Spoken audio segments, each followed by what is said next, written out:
সুপ্রিয় দর্শক, আসসালামু আলাইকুম। অনেকেরই অভিযোগ থাকে পেঁয়াজু অনেকক্ষণ মচমচে থাকে না।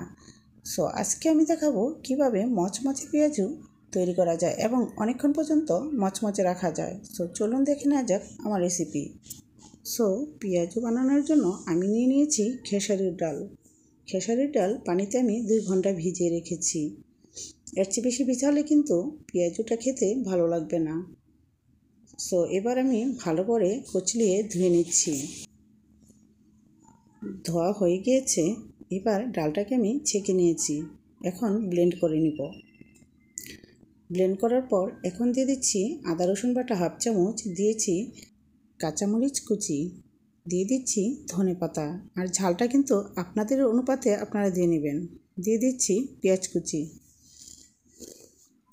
দিচ্ছি স্বাদ মতো লবণ, দিয়ে দিচ্ছি 1/4 চামচ হলুদ, দিয়ে দিচ্ছি 1/4 চামচ জিরের পাউডার, দিয়ে দিচ্ছি 1/4 চামচ গরম মশলার পাউডার। এবার দিচ্ছি চিলি ফ্লেক্স, দিচ্ছি কর্নফ্লাওয়ার টেবিল চামচে 2 চামচ।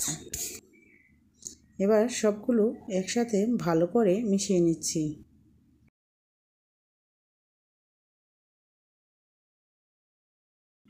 মিশানো হয়ে গেছে। এবার গরম তেলে ভেজে নিচ্ছি।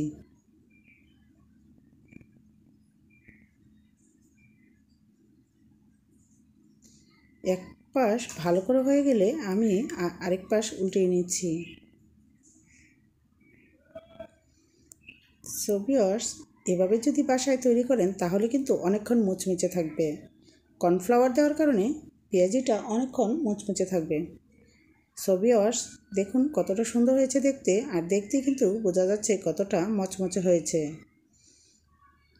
বাসায় এভাবে বানিয়ে দেখতে পারেন, আশা করি সবার কাছে ভালো লাগবে।